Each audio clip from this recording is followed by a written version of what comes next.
The government is preparing a crackdown on the illegal sale of e-cigarettes to under 18s. But what actually are the dangers of vapes and how worried should we be about their rising use by children? Well, joining me now is lecturer in respiratory science at the University of Birmingham, Dr. Aaron Scott. Thanks so much for joining us this morning. Vaping has become very big very quickly. What is the science telling us about the dangers of it? Right, I'm sure you've heard the line before. We don't know all of the dangers or potential harms associated with it. What we know is the short-term harms associated with it. So we know that it negatively impacts immune cells within your lungs. So these are the cells that are responsible for keeping you healthy and well if you're exposed to something potentially harmful, like, say, a bacterial infection. These are cells that would normally mop up that infection, destroy it, and make sure that you were maintained your health. We know that it will negatively impact those, and that those cells are also the cells that are responsible for things like chronic obstructive pulmonary disease, which is a smoking-related disease. So we're starting to see the same early signals of harm as you would see in these much more serious conditions like COPD. Now, the government is preparing to crack down on the illegal sale of e-cigarettes. What is the difference between legal and illegal vapes? So in the UK, we are under the Tobacco Products Directive. It's actually an EU directive, and it limits the total amount of nicotine to 20 milligrams per mil. Put that in perspective, a tobacco cigarette has between 1 and 3 milligrams of nicotine in it. So that's still quite a high amount per 1 milliliter, but it does set at least a limit, and also regulates some other additives that you can put into it. In the United States, for example, they don't have the same kind of limits, so they can go up to 5% nicotine or 50 milligrams per mil. That's obviously a much higher dose, and that will have serious implications on what effects it has on those immune cells within your airways.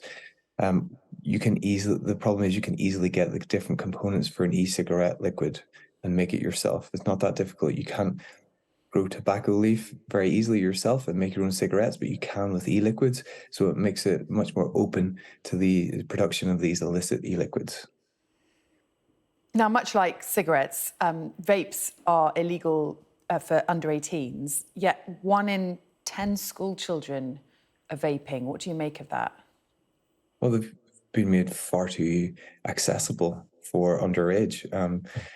You can walk into a pound shop and buy e-liquids. You can walk into Sainsbury's or any other supermarket and find them at the end of the aisle, where they can be marketed, where they come in lots of attractive flavors.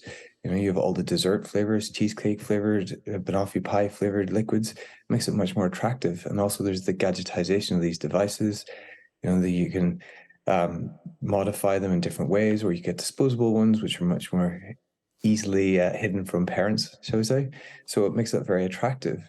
And whenever you also have the message that they might be less harmful, that makes it an attractive option for those who want to experiment when they're younger. I mean, if the kids weren't using vapes, they'd be smoking. So, you know, this problem is a decades-old problem, isn't it? In my day, it was smoking behind the bike sheds, and now it's vaping. Is this just something to be expected? I don't think it is. It's something we should have expected, but something we could have done something about a lot earlier.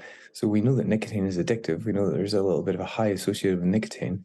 So we know that anything that delivers nicotine is going to have an associated addiction problem, an experimentation problem.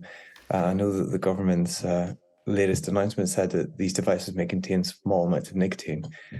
They contain as much nicotine, if not more, than cigarettes, so they're just as open to that addiction. And we could have put these into plain packaging. We could have regulated them like cigarettes and made them available for ex-smokers, because these devices can be used by smokers to quit tobacco cigarettes. And it's not perfect. They should then try to quit e-cigarettes, but they can use them, so they should be available for those people. They did not need to be so accessible for younger people, and that's where we've made a mistake. We've let this happen. We should have saw this coming. Are they as addictive as smoking? Absolutely. Nicotine is the addictive agent. And when you put together all the different flavors that are available, which you could not have with cigarettes, then you make the problem for yourself. You have an addictive agent which you know is addictive, and then you put it into these attractive packaging, and you allow their advertisement on the side of buses, you allow their display in shops. This is what's going to happen. We should have regulated these like cigarettes. The measures that are taken, definitely anything we can do to crack down on the illicit vapes is good, but those measures need to go further. I know there's many councils across England that have called for the plain packaging. I know that Ash supports stronger action, which is, I think, the way to go. I think the government needs to go further. OK, it's been fascinating to speak to you. Dr. Aaron Scott, thank you so much for joining us, and happy Easter. Happy Easter.